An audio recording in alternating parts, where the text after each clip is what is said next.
Have you ever been on, maybe it's not, you're not recording this, are you? Ready? You are? Okay, I'll skip the story. Anyways, so let me tell you another story. So some of my friends, we were together, and there is a specific ride. I'm not going to go into the details because I think you'll lose all trust in listening to me after you know that I got on these rides. But there was a specific ride that was exciting enough that we were about 5 guys, and when we looked at that ride, it was not at Cedar Point, it was somewhere else. So there were only 2 crazy guys, myself and the other guy, one of my friends, and we said, we gotta get on this. The other 3 guys stepped back and were like, we have kids, man. What happened when they made that decision? They felt the responsibility. They felt there was someone responsible. They are responsible for individuals in their lives. They cannot risk their lives. What happened to us? We're a little bit more, not irresponsible, but we kind of toned down the feeling of responsibility. The feeling of rush was overtaking. How would it feel when we're going down that ride? What would happen? What kind of feeling would... It was all about the rush. The rush sometimes drives us to make some very, very wrong decisions.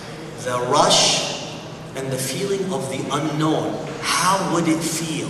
What would happen? What would happen? We don't know, and therefore we want to explore. We want to find out. And then we end up doing some very stupid mistakes.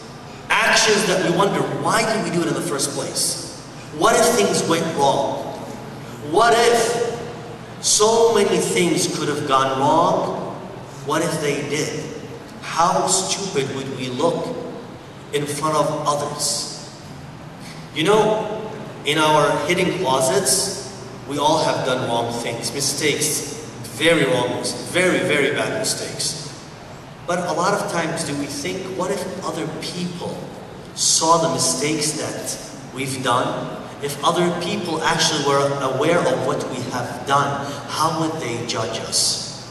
One of the things that we were talking about in the previous nights is when we don't pay attention, we end up making mistakes, and we don't want, when we become heedless, attentionless to Allah Azza wa Jal, and we forget that the shaitan is our most clear enemy, is our #1 public enemy. The shaitan is trying to deviate us. The shaitan is trying to seduce us, tempt us into doing the wrong things. The shaitan is looking at anything good because he lost his game. He's making sure that everyone else loses his game and her game.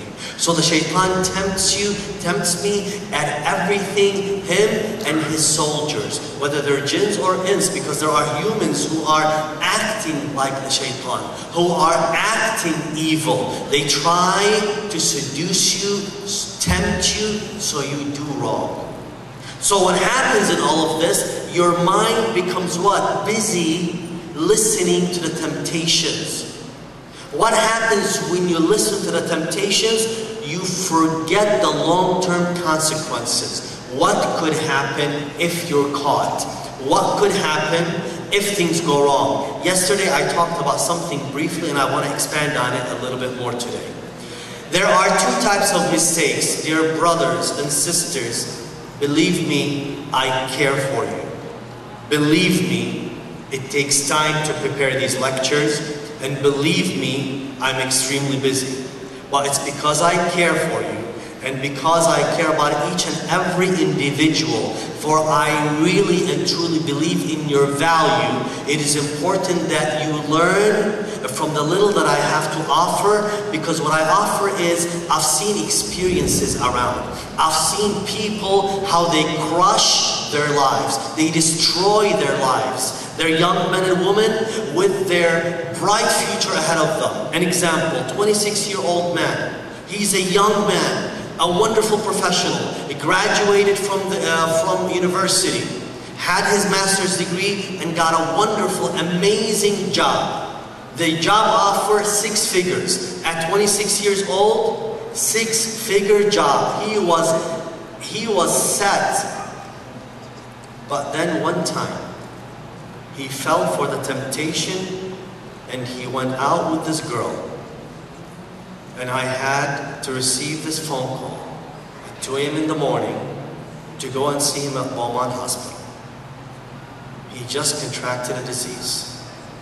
And this man, 26 years old, has no choice, not anymore. He'll not get married with the way he wanted to get married. Why? Because he made a choice. Through that choice, he saw someone, he just fell for her. The rush of meeting a young girl. He fell for her. He did not check. He did not care what family she's from. He didn't care what background she had. He just looked at how she made him feel at that moment. In the heat of the moment, after all, what happened? After a while, when he checked in, he had contracted a disease. It was too late, something that he cannot recover from. What happened? A mistake caused him a happiness of his life. Because he sure will not stay with this person. That was just a one-time thing that he thought, but it was too late. You don't want to do these things. You don't want to make these mistakes. Patience pays off. Patience, though, requires you to look at the temptation, put it aside, and say, no, I'm not going to fall for it. There are so many temptations, and you know what's the word temptation? The worst thing is when your mind is struggling in its own self. Your mind is fighting your own mind. Saying, no, I know I'm doing the right thing. Then it says, no, you're doing the wrong thing. What's wrong with you? Then the temptation says, no, what's wrong with you? No one's going to find out. No one's going to find out that I'm talking to him or her. No one's going to find out that we're texting at night. No one's going to find out that we're seeing each other. No one. Then, boom, suddenly, you're caught. And when you're caught, what happens? What happened when you're caught? You just destroyed your reputation. There are mistakes, dear brothers and sisters. Look, my cell phone, what happens to it? It's right here. My cell phone is right here. If something happens, if it falls, the phone might get damaged. I pick it up, I look at it, I can fix this technology. This piece of hardware can be fixed. If by mistake, I'm working on a piece of wood and I hurt myself, my skin will heal. If I'm playing a soccer game and I get hurt, my foot will be healed. Dear brothers, some things can be healed. Some things may cause a little bit of pain, but then we recover. But there are mistakes you will not recover from. They will change your life. There are some good actions that will positively elevate you. They will change you to the better. And there are mistakes, once you make them, once you do them, you're done. Your reputation is down the drain. And there are mistakes actually is beyond reputation. You're broken. You internally are broken. When a girl is tempted by a guy, and then they're talking, and he's convincing her that he loves her. And he's convincing her that he wants to give up the world for her. And he's convincing her that we're only talking together because she means so much to him, and he would never do that with anyone else. You've heard of that, right? And he's, let me tell you one thing. If he really means all of that, he would respect you and knock on the door of your parents and ask your father first. But because you really don't mean that much to him, and he just wants to use you, as simple as that. Anything else, don't believe it. It's a waste. Alright? I guarantee you. I've seen broken hearts, I've seen girls cry, and they're like, Sayyid, what are we going to tell our parents? Well, why didn't you remember to talk to me before you start talking to him? Oh no, we're very open-minded. We got to do this, it's okay. How else am I going to know him or her? Yeah, be open-minded. Talk to your father first. Ask him. Let your mother know. Communicate with them. Are you crazy? And they're never going to understand why. I thought you're open-minded. I thought you're liberal. Don't pick and choose where you stand.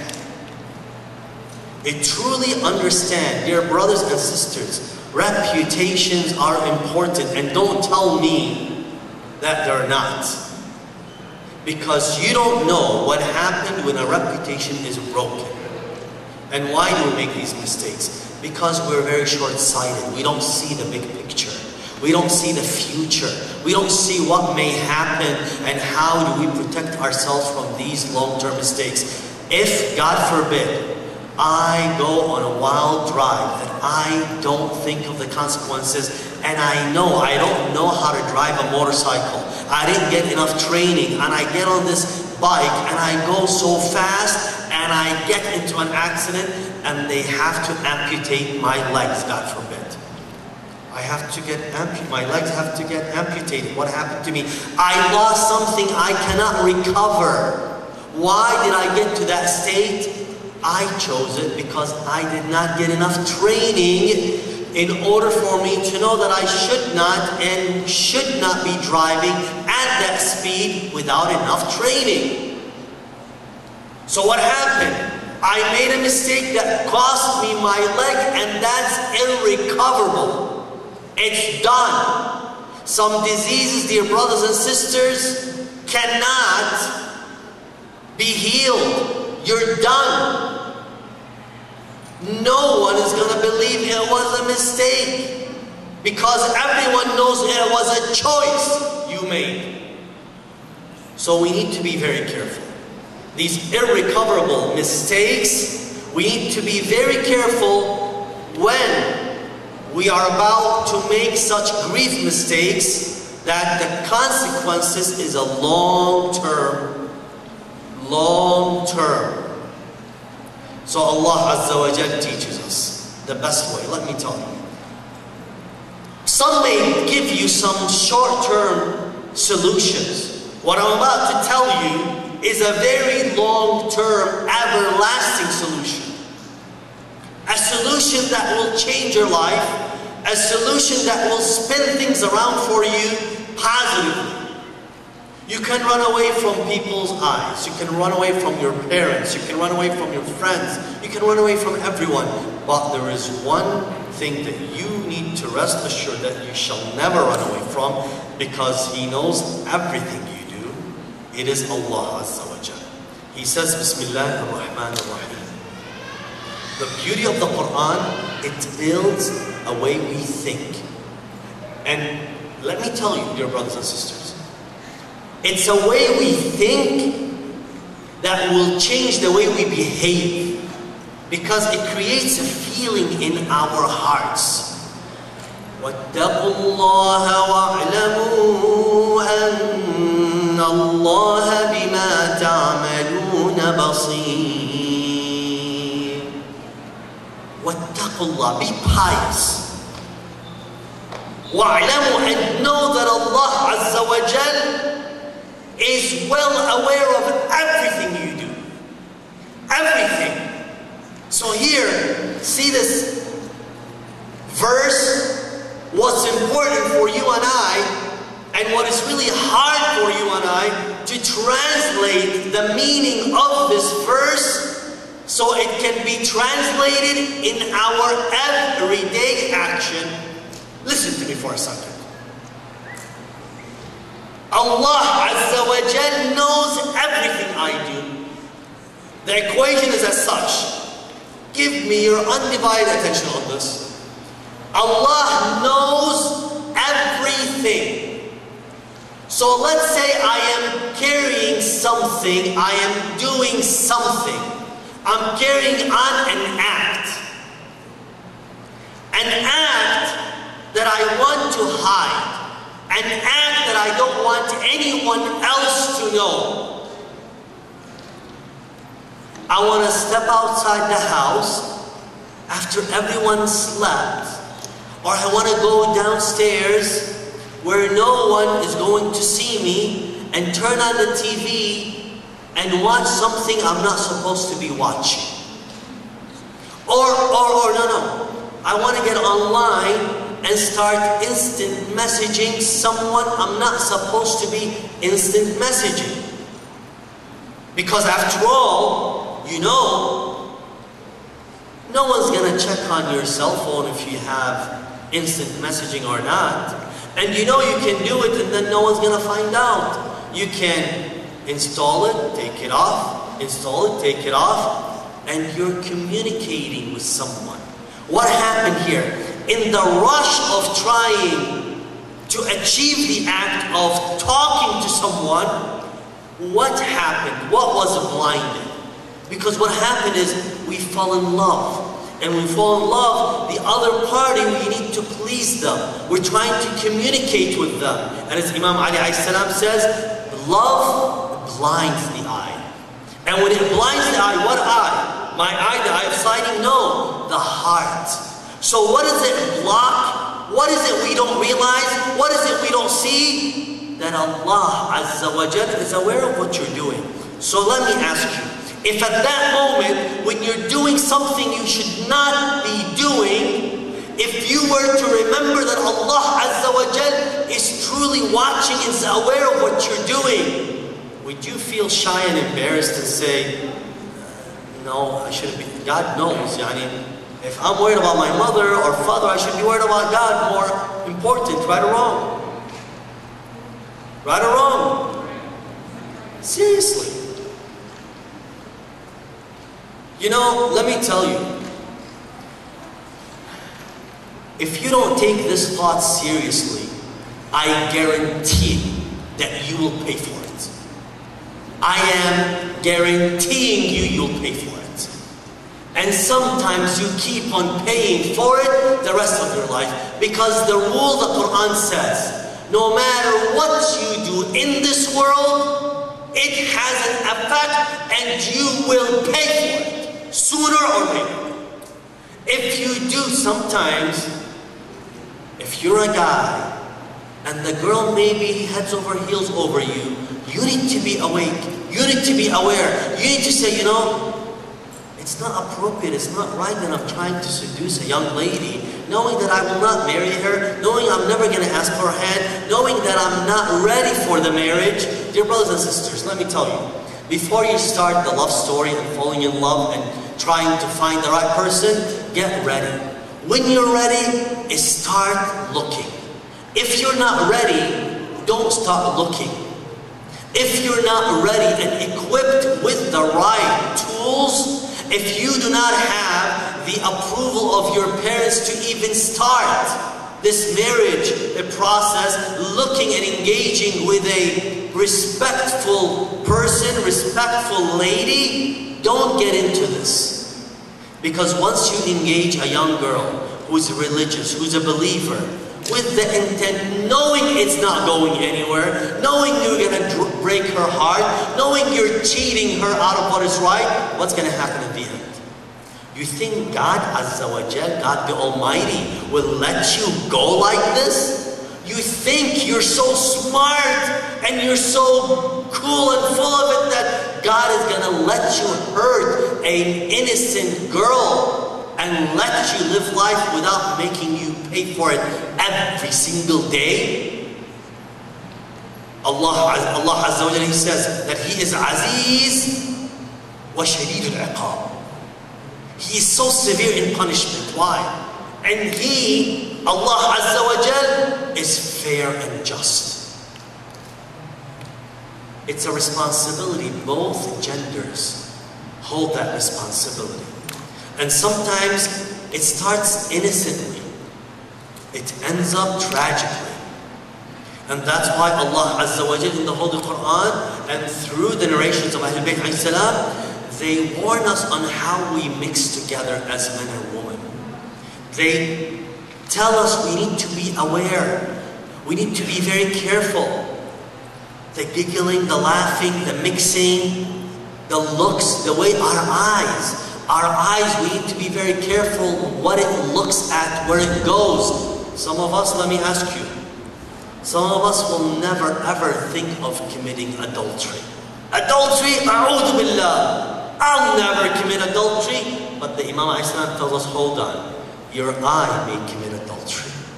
Your eye, by the way it looks, it creates a thought. The thought in your mind is committing the adultery. The more you start thinking, the more you make it easier on yourself to accept the actual act of committing wrong. Dear brothers and sisters, Allah Azza wa Jal wants to go to the root cause. He wants you to think directly at the root cause and change it. Some of us, the way we treat our parents. My God, what I see out there. One time I saw I sat down with the family I honestly didn't know who was the father and the mother, who were the parents and who were the kids. The way the kids were talking back to their parents. Dear brothers and sisters, do you know when you make your mother angry, even if she doesn't have any right, she's just not pleased with what you're doing, do you know what Allah Azza wa Jal, what consequences you will carry throughout your life because you displeased your mother?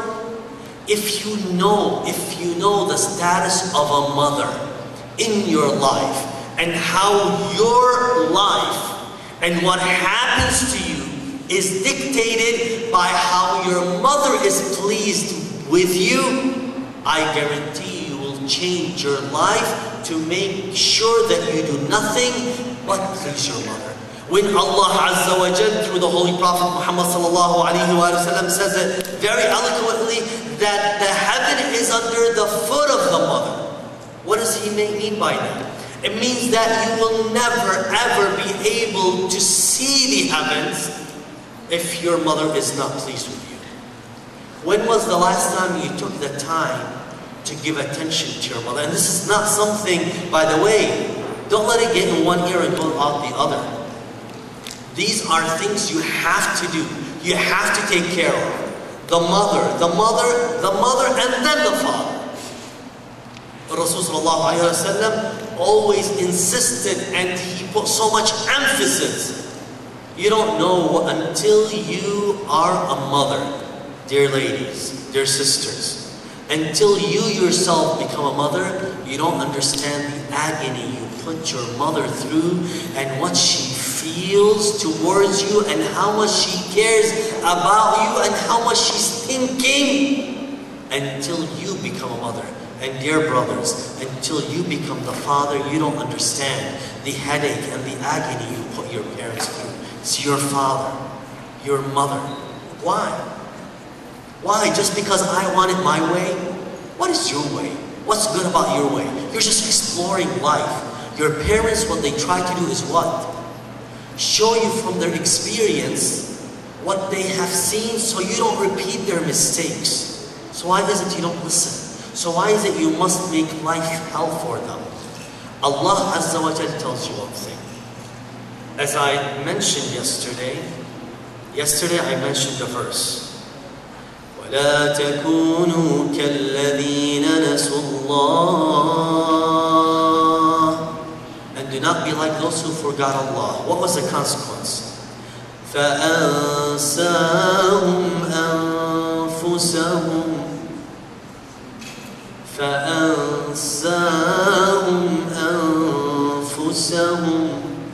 You forget yourself. The moment you forget yourself, what happens to you? You know, the moment you forget yourself, you don't care about anything. You start doing and trying things because nothing becomes meaningful anymore. Al-Imam al-Hussein alayhi salam, he said, it was narrated that someone came to him. He told him, "Oh Imam, I'm a man who commits sins every single day. And I just can't stop myself from sinning. I keep on repeating the sin." Because some of us say, well, I'm not committing adultery, I'm not doing something big haram. Let me tell you, big or small, the small sin, when you keep on repeating it, insisting on it, al-israru ala as-saghair kal-ityan bil-kaba'ir. To insist committing the small sins is like committing the major sin.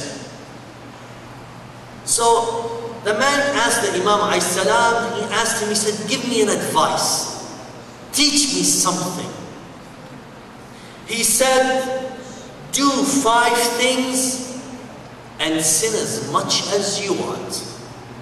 Sounds interesting. Do these 5 things and sin as much as you want. What are they? He goes, لا تأكل رزق الله واذنب ما شئت. Do not eat from the sustenance of Allah, يعني from what God has given you, and commit as many sins as you want. That's one. Number two, اخرج من ولاية الله. Find somewhere when you want to commit a sin, find somewhere that you're not within the authority of Allah and sin as much as you want. So the first one is sin, but when you want to sin, make sure you don't sin from what God had given you.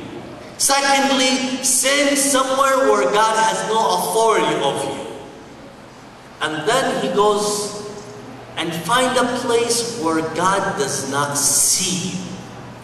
And fourth, when the angel of death comes to you, make sure you have the ability to push him away from you. And fifth, when the angel of the fire of hell is to throw you in the fire as a punishment, make sure you're able to push him back and say you're not going to listen to him. If you can do these 5 things, dear brothers, dear sisters, Imam says go ahead and sin. But imagine, Imam Salih one time someone told him, Imam, I sin so much, I don't know how to stop. He says, it's fine. Find sin with something God did not give you. Sin in a place God is not seeing you. Sin in a way God cannot punish you. You're talking about God. Here, dear brothers and sisters, Allah Azza wa Jal describes His knowledge of what we do in a beautiful way. Surah Qaf, I want you to spend the time and hopefully you read Surah Qaf. Look what it says. وَلَقَدْ خَلَقْنَا الْإِنسَانَ.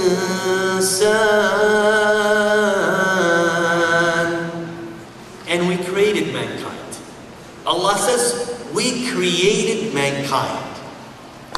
وَنَعْلَمُ مَا تُوَسْوِسُ بِهِ نَفْسُهُ. And we know what his self is whispering in him. وَنَحْنُ أَقْرَبُ إِلَيْهِ مِنْ حَبْلِ الْوَرِيدِ. We're closer to him than his own jugular vein. Another verse, Allah says, listen to this beautiful verse. أَمْ يَحْسَبُونَ أَنَّا لَا نَسْمَعُ سِرَّهُمْ وَنَجْوَاهُمْ. Do they think that we don't hear their secrets and their whispers? بَلَى, of course we do. وَرُسُلُنَا لَدَيْهِمْ يَكْتُبُونَ. And our messengers are recording everything they're doing. Allah Azza wa Jal describes on the Day of Judgment, sometimes we need to conceal ourselves, conceal our sins. No, we didn't do it. We tried to lie. Even before Allah, we tried to lie. Look at what He says. وَيَوْمَ يُحْشَرُ أَعْدَاءُ اللَّهِ إِلَى النَّارِ. And on the day that the enemies of Allah shall be brought together to the fire. فَهُمْ يُوزَعُونَ. They shall be formed in groups. حَتَّى إِذَا مَا جَاءُوهَا.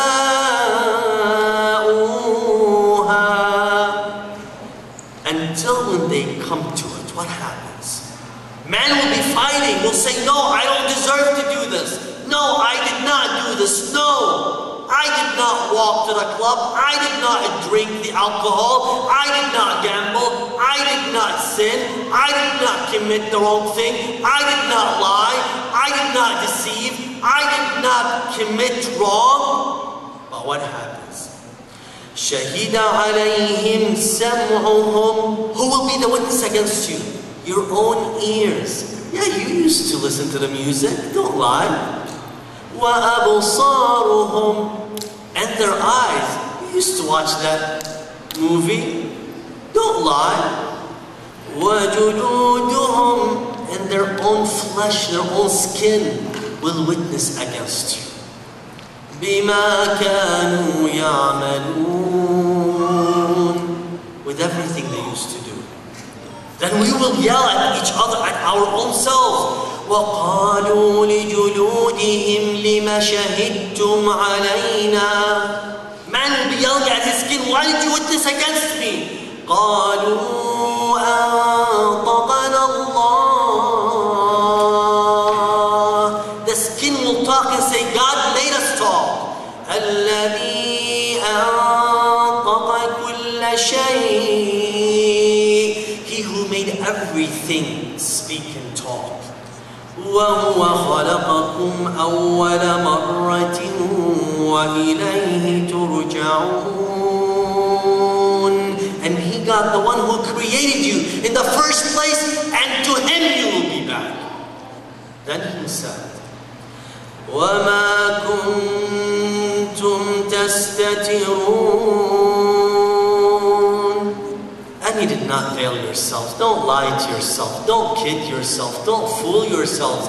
Do not lie to yourself. You think you're hiding somewhere? You think that God is not going to see you? أَن يَشْهَدَ عَلَيْكُمْ سَمْعُكُمْ وَلَا أَبْصَارُكُمْ وَلَا جُلُودُكُمْ. That your eye, your ears, your skin will not witness against you. وَلَكِنْ ظَنَنْتُمْ أَنَّ اللَّهَ لَا يَعْلَمُ كَثِيرًا. But what you thought, that Allah does not know much of what? أَنَّ اللَّهَ لَا يَعْلَمُ كَثِيرًا مِمَّا تَعْمَلُونَ. That you really thought that God does not know much of what you do? Yes. We get to a point where we truly believe that God does not know what we're doing. And that's why we become what? Heedless. We don't give Him attention. Dear brothers and sisters, when we read the supplications, we learn about Allah Azza wa Jal. The best thing I can tell you, in these nights, all of you, no exception, including myself, the best thing that we can spend our lifetime doing, are you paying attention to this? And I beg you, I ask you, please, try it. Don't be so full of yourself. Why is he? I'm not going to listen to it. Take this. Try it once. Repeat it again. Try to train yourself doing it. Know Allah. Try to know Allah Azza wa Jal. Don't be full of yourself. And sometimes people laugh when I say these things. Yeah, laugh, and I assure you you'll be laughing at yourself pretty soon if you don't listen to these words.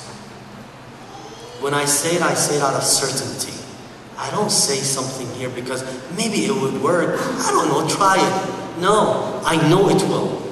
Why? Because God told me it. God says in the Holy Quran, it will. If I don't learn from it, if I don't learn from others' experiences, I will repeat them. And I will only be sorry for myself. See, the beauty of the dua, in these coming nights, inshallah, we're getting close to the night of power. We're going to be reciting Dua Jawshan. As I said yesterday, the beauty of Dua Jawshan is calling Allah in 1,000 names. Look at the names that the Prophet ﷺ teach us how to call Him. When you feel you're in need, use these names and call Allah Azza wa Jal. Ya Sani'a kulli masnu'. Sani', the creator, the fashioner, that who fashions everything that is fashionable. Ya Raziqa kulli marzuq. Provider of every need thing. Anything that is in need, Allah is the one who provides. Look at the bird on the trees. Look at the insects, the ants in the wall. Look at anything that breathes. How do they live? Allah gives it sustenance. Ya Malika kulli mamluk. Al-Malik is the one that has sovereignty. Mamluk is the one that's owned and is an object. Allah is the one that owns everything in this universe. Ya kashifa kulli makrum. Al-Kurb is when we have trials and hardships. Who dispels them? Allah Azza wa Jalla. Ya farija kulli mahmum. Have you ever grieved and you felt you're alone, no one is there to help you? Allah Azza wa Jal is the one that takes away that grief. Ya rahima kulli marhum. The one who needs mercy can get it only from Allah. Ya nasira kulli makhdum. When you feel let down, Allah is the only one that picks you up. Ya satira kulli mayum. When you feel you're hurt, you blemished yourself, you did wrong to yourself, Allah is the only one that can change that in you. Ya malja'a kulli matrum. When you feel you don't fit anywhere, know that Allah Azza wa Jal is there to take you under His wing. Ya sani'a kulli masnu', ya raziqa kulli marzuq, ya malika kulli mamluk, ya kashifa kulli makrum, ya farija kulli mahmum, ya rahima kulli marhum, ya nasira kulli makhdhul, ya satira kulli ma'yub, ya malja'a kulli matrudi, ya Allah. Do we talk to Allah and we mean these words that we just heard? Here's what I ask you to do. Start talking to Allah. That's it. Start talking to Him like you really mean it. And let the magic in your life starts. Because Allah Azza wa Jal, when you take one step towards God, He'll take a mile towards you. When you just look at Him, when you just look at Him and say, God, I truly want you, He'll come and take care of you because He never left you. He never let you down. At every turn in your life, He was there to make sure you're okay. Even when you wanted to hurt yourself, He was there to pick you up. He's there to take care of you. And you're thinking today of making sure you go back to Him because He is always with you, hoping you get back and become aware of Him. I ask Allah Azza wa Jal guidance and awareness. I ask Allah Azza wa Jal to help us see this path. The path that Ahlul Bayt alayhim salam, He drew for us through their lives, through their actions, through everything they did. Let us not only weep Imam Hussein in Karbala on the 10 days of Muharram and cry on Imam Ali alayhi salam on the nights of his martyrdom, or on the Holy Prophet sallallahu alayhi wa alihi wa sallam, or on Lady Zahra alayhi salam, just shed the tears when we remember them. But let us change those tears into real actions that will change the people we are. I ask Him guidance and forgiveness. And the last of our prayers, Alhamdulillahi Rabbil Alameen, wa sallallahu ala Rasulihi Muhammad, wa ala ali baytihi al-tayyibin al-tahirin.